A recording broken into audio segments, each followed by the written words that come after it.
Vote এলেই নজরদারি, বাকি সময় কোথায় থাকে এই সচেতনতা?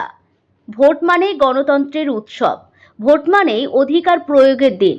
কিন্তু এর পাশাপাশি আর একটা জিনিস আমরা বারবার দেখি, কড়া নিরাপত্তা, বুথে বুথে ক্যামেরা, কেন্দ্রীয় বাহিনীর নজরদারি, রাস্তার মোড়ে মোড়ে পুলিশ, প্রতিটি ভোট কেন্দ্রে সিসিটিভি, প্রতিটি পদক্ষেপ যেন নজরে রাখা হচ্ছে।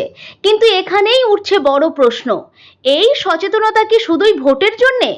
বাকি সময় সমাজের নিরাপত্তা কোথায় হারিয়ে যায়? নির্বাচন এলেই বদলে যায় গোটা পরিবেশ।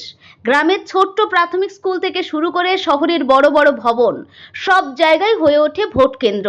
প্রতিটি বুথে থাকে CCTV camera, micro observer, police ও কেন্দ্রীয় বাহিনী। ভোটাররা লাইনে দাঁড়িয়ে ভোট দিচ্ছেন এবং সেই পুরো প্রক্রিয়া ক্যামেরার আওতায়। কেন এত কড়াকড়ি? কারণ একটাই, নির্বাচন যেন সুষ্ঠু ও অবাধ হয়। কোনো রকম কারচুপি, জাল ভোট বা ভয় দেখানো যেন না হয়, সেই কারণেই এই বাড়তি সতর্কতা। এমনি অনেক সময় লাইভ মনিটরিংও করা হয়, একটি ছোট ভুলও যাতে ধরা পড়ে, সেই জন্যে এত নজরদারি। কিন্তু এখানেই একটা প্রশ্ন মাথা তুলে দাঁড়ায়, যদি ভোটের দিনে এত নিরাপত্তা দেওয়া হয়, তাহলে সারা বছর কেন নয়? আমরা প্রতিদিন খবরের কাগজ খুললেই দেখি চুরি, ছিনতাই, নারী নির্যাতন, দুর্নীতি, প্রতারণা। এই ঘটনাগুলি কি হঠাৎ করে ঘটে?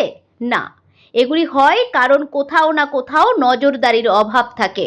তাহলে একটাই প্রশ্ন, যে প্রশাসন ভোটের সময় এত সক্রিয় হতে পারে, সেই প্রশাসন কি সারা বছর একইভাবে সক্রিয় থাকতে পারে না? বিশেষজ্ঞরা বলছেন, সচেতনতা কোনো একদিনের বিষয় নয়, এটা একটি অভ্যাস, একটি সংস্কৃতি। ভোটের সময় আমরা যে সতর্কতা দেখি, সেটা আসলে প্রমাণ করে চাইলে নিয়ম মানানো সম্ভব, চাইলে অপরাধ কমানো সম্ভব। কিন্তু বাস্তব সমস্যা হলো, এই সচেতনতা সাময়িক হয়ে থাকে। কেন এমন হয়? কারণ প্রশাসনের ফোকাস থাকে নির্দিষ্ট সময়ে, রাজনৈতিক চাপ থাকে এবং নির্বাচন একটি বড় ইভেন্ট হিসাবে দেখা হয়। কিন্তু সাধারণ মানুষ জীবনে তো প্রতিদিনই গুরুত্বপূর্ণ, শুধু ভোটের দিন নয়। যদি প্রতিটি এলাকায় নিয়মিত নজরদারি থাকতো, যদি প্রতিটি অপরাধের বিরুদ্ধে দ্রুত ব্যবস্থা নেওয়া হতো, তাহলে সমাজ অনেক বেশি নিরাপদ হতে পারত। প্রশাসনের বক্তব্য, তাদের মতে ভোট একটি সংবেদনশীল প্রক্রিয়া, তাই এই সময় বাড়তি নিরাপত্তা দেওয়া হয়। তারা এটাও বলছেন, সারা বছর একই মাত্রার নিরাপত্তা দেওয়া সম্ভব নয়, কারণ তার জন্য বিপুল পরিমাণ জনবল ও পরিকাঠামো দরকার। কিন্তু সাধারণ মানুষের বক্তব্য একেবারেই পরিষ্কার, আমাদের নিরাপত্তা কি শুধু ভোটের দিনে গুরুত্বপূর্ণ? আমরা কি বাকি সময় নিরাপত্তাহীনতায় থাকবো?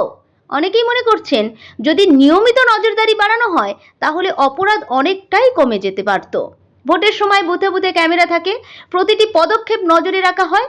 কিন্তু সমাজের প্রতিটি কোণ যদি এমন নজরদারির আওতায় আসতো, তাহলে হয়তো অনেক অপরাধ ঘটার আগেই থেমে যেত। সচেতনতা যদি একদিনের না হয়ে প্রতিদিনের অভ্যাস হতো, তাহলে সমাজের চেহারাটাই বদলে যেত।